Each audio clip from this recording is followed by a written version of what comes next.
Hi, everybody. We're talking about metrics today, specifically an EOS scorecard. You're probably wondering, what the heck is an EOS scorecard? It's your GPS. It's simply 5 numbers, one weekly huddle, and that's it.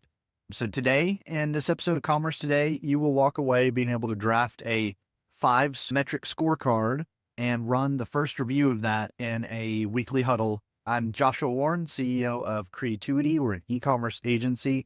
We also happen to run on EOS, which we're going to be talking about a lot today.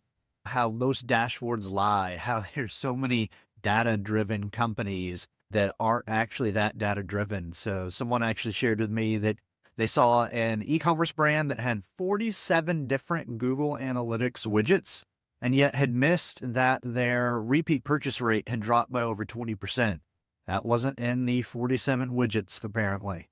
Vanity versus vitality is super important. So vanity metrics describe the past. They describe things that, might look cool, might make you look good, but aren't actually moving the needle on revenue. Vitality metrics are what really matters. These are the leading indicators that show you how healthy your business is and how healthy its growth is. So quick gut check about your dashboards. Look at each metric and just say, when that number moves, do I know exactly what action I need to take? If not, might not be the best metric. So I'm going to dive right in now to the EOS portion here. If you haven't heard of EOS before, it is the Entrepreneurial Operating System. They call it a business operating system. Basically, it's a framework for managing a business. It has everything from rocks, which are your big priorities for the next 90 days. You have the L10s, which are your leadership team meetings, or actually any team meeting. L10 stands for level 10 because you want to get those rated as a 10. You have a scorecard that we're going to talk about a lot today. How to run your performance reviews, how to document your org chart, or as EOS calls it, the accountability chart. Just literally processes for everything. So if your business is growing fast, you don't have a lot of solid processes in place, or you're outgrowing your processes, EOS, the Entrepreneurial Operating System, can be a great system to look at that you can deploy in your business to basically get a ready-made set of those processes. And there's a book called Traction, as well as a few other books by Gino Wickman, the creator of EOS, that you can read. You don't actually have to go out and hire a consultant, although you can. You can actually just read the books and the EOS website and deploy EOS in your business. But I believe that the scorecard is actually the secret sauce to EOS, and it's a piece that a lot of teams, including Creatuity, since we run on EOS, a lot of teams can struggle sometimes with the scorecard. They can think they have a great scorecard, but when you dive into it, it's actually not helping drive the business forward. So you're wondering how to put together a scorecard, and it's really simple. Most e-commerce businesses, I find, you can run on these 5 scorecard items. First, qualified sessions. So sessions where there's at least a click or they were on your site for at least 30 seconds. Site-wide conversion rate. Now, I like to bend the rules a little bit and actually have 2 different metrics for this one, the mobile conversion rate and the desktop conversion rate. Your average order value, your 60-day repeat purchase rate, and your deployment frequency. And for deployment frequency, for most brands, I would recommend you look at the number of releases deployed to production in the past 30 days. Because if you're not deploying some new feature to your site every 30 days, you're probably falling behind the competition. Same time, if you've had 100 deployments in the past 30 days, you've either mastered continuous integration, continuous deployments, or you've had a lot of hot fixes. So might not be the best thing. Now, you define your metrics. I just gave you 5 that you can use. We'll talk a little bit in a second about how you might want to tweak those or add new ones. But once you've defined those, what's next? There's a little bit more you need to define with them, actually. Each metric, EOS says, needs to have one owner. And when I say one owner, that is a person, a real living, breathing person, not a committee, not a tool. It has to be the person that is accountable for it. And that accountability is a feature of this approach, not a bug. Having one person that's accountable, that's something that rolls through a lot of EOS. We're going to talk in a minute about how, as you do a larger implementation of EOS, you're going to have those level 10 meetings. You're going to do something called IDS, which is identify, discuss, and solve issues. And throughout all of this, you will have one person who's accountable for things, whose face is on them in your EOS software. Each metric also needs to have one person that's accountable. So when you go to IDS that metric, that's the person that can explain, this is what the metric's telling us. This is what we've tried. Here's what I think. And you can successfully just discuss and plan how to get that metric back on track.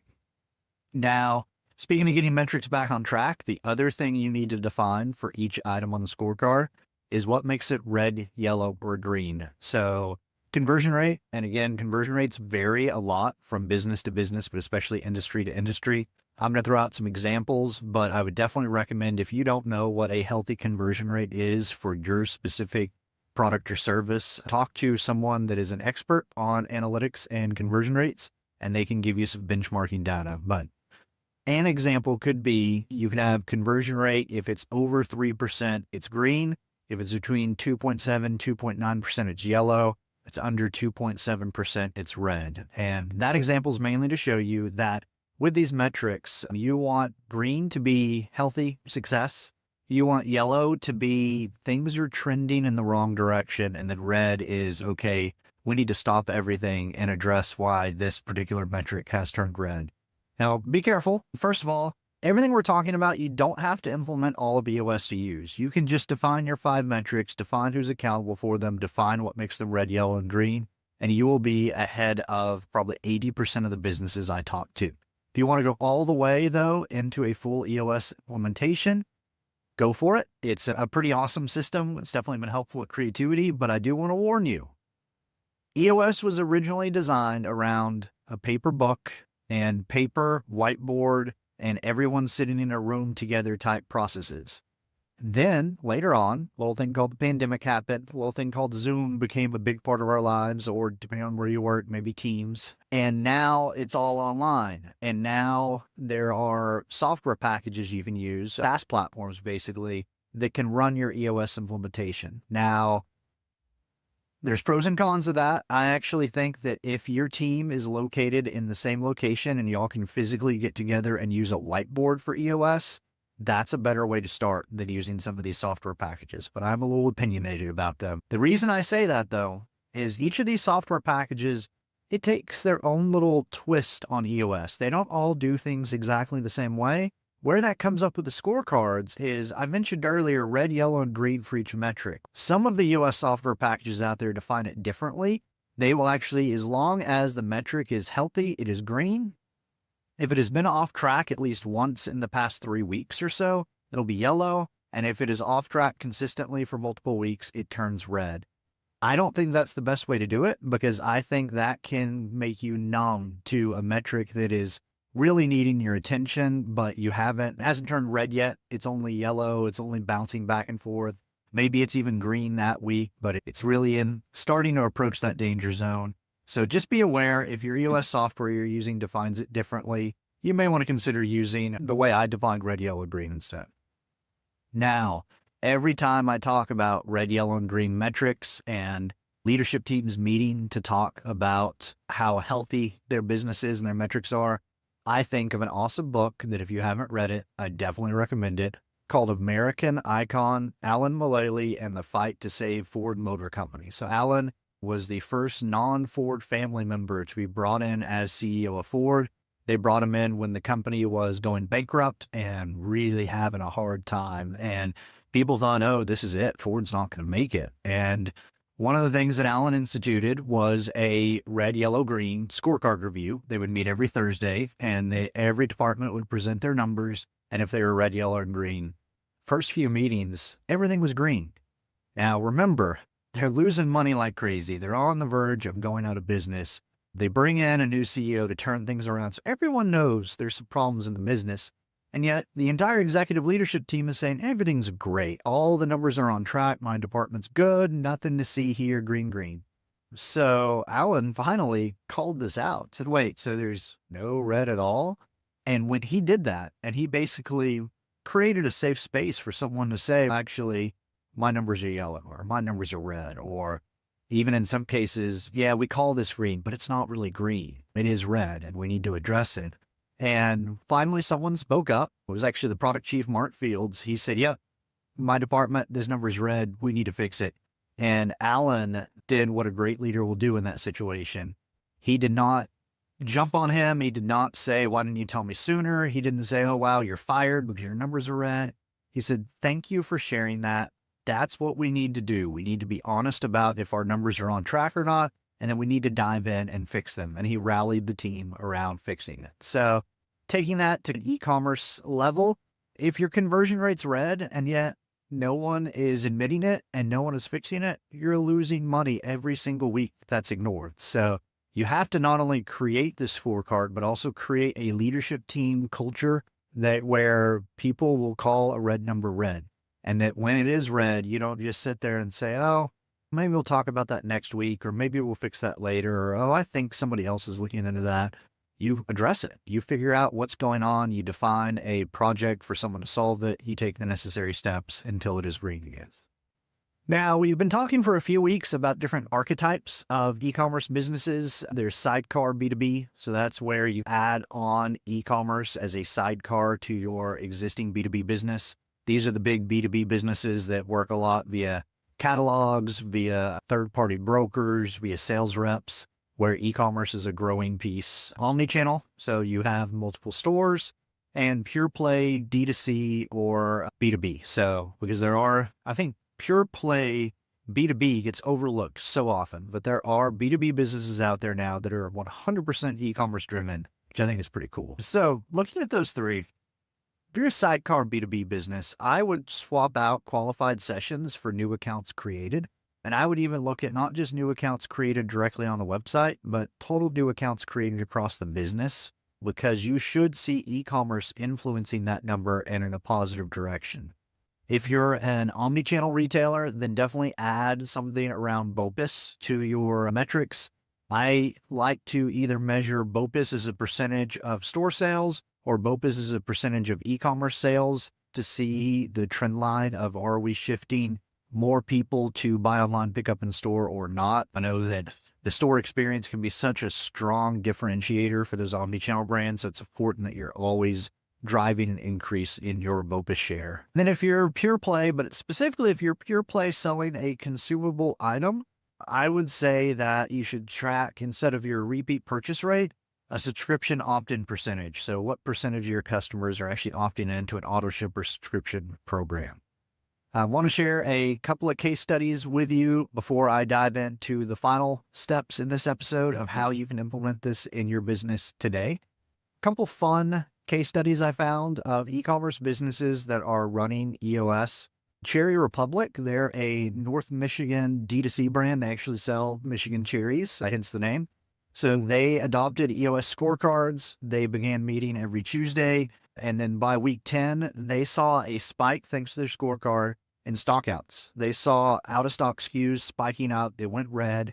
They shuffled production around. They were able to make adjustments fast enough to save $1.2 million in their Q4 sales. So again, having these scorecards and actually meeting and taking action on them can make such a difference in your business.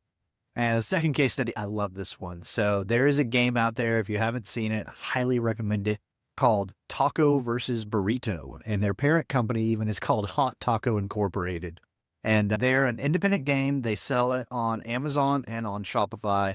And the founder instituted EOS and a scorecard.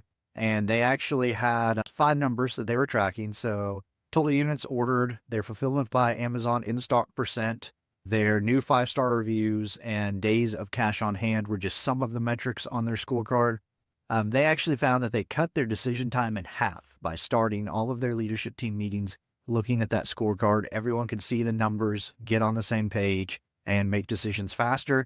That led them to double their margin in the first 12 months of using this type of scorecard. So hopefully you're convinced. Hopefully you're ready to go build your scorecard. If you don't already have a scorecard, or even if you do and it's super complicated, I would recommend starting simple. Use what you already have. So you have Google Analytics. There's actually a lot you can do through Looker Studio, which is free kind of data analysis and analytics system that Google offers. If you are using Adobe Commerce, you most likely have access to Adobe Commerce's business intelligence tools. They can provide this for you. I've seen Shopify Plus merchants using Shopify QL notebooks. Big thing is use a tool you already have, a tool you already know. Keep it simple. You want your scorecard to be visible on one screen, no scrolling. Don't add a bunch of special analysis and analytics and other things to it. Maybe a trend line or an average number could be useful, but don't go beyond that. I've seen teams break out standard deviations. It looks like they're basically launching a rocket into space, not just running an e-commerce business when you look at their scorecards. You can consider EOS software. If you do, go back to what I said earlier about be careful. Some of the EOS software is opinionated and will shift you into certain directions, and some of those are good and some of those may not work well for your business. A few of the software packages out there are EOS 1, 90.io, which is the one that I have the most experience with, and a new one I found actually called Strety, Strety. All of those have scorecard features and functionalities built in. So once you have your scorecard built out, you don't have to implement all of EOS to start using it. You can just start with a 15-minute scorecard huddle and then later expand it into that leadership team level 10 or L10 meeting. So start the same time every week, screen share just the scorecard, keep it super simple. Read the numbers top to bottom, and there's no debate. The number is the number. The color is the color. There should be no, oh, that is red, but let's ignore it for a week if it's red. Anything that yellow or red, if you're doing a full EOS implementation, it actually becomes an issue for IDS. That's that identify, discuss, solve approach that I mentioned later in the meeting. If you aren't doing a full EOS implementation, anything that's yellow or red, I would assign to a person to say, you need to come up with a plan for how we're going to make this green and execute. Make sure also it's easy to focus on just the yellow or red. Stop and celebrate the greens. It's important to celebrate what's working or what's on track, and make sure you're ending this meeting on time. One of the things that EOS really pushes that has been transformative for so many e-commerce businesses is literally have an agenda, start on time, end on time. There's so many internal meetings, so many teams that don't follow that just implementing that can make a big difference in morale and performance.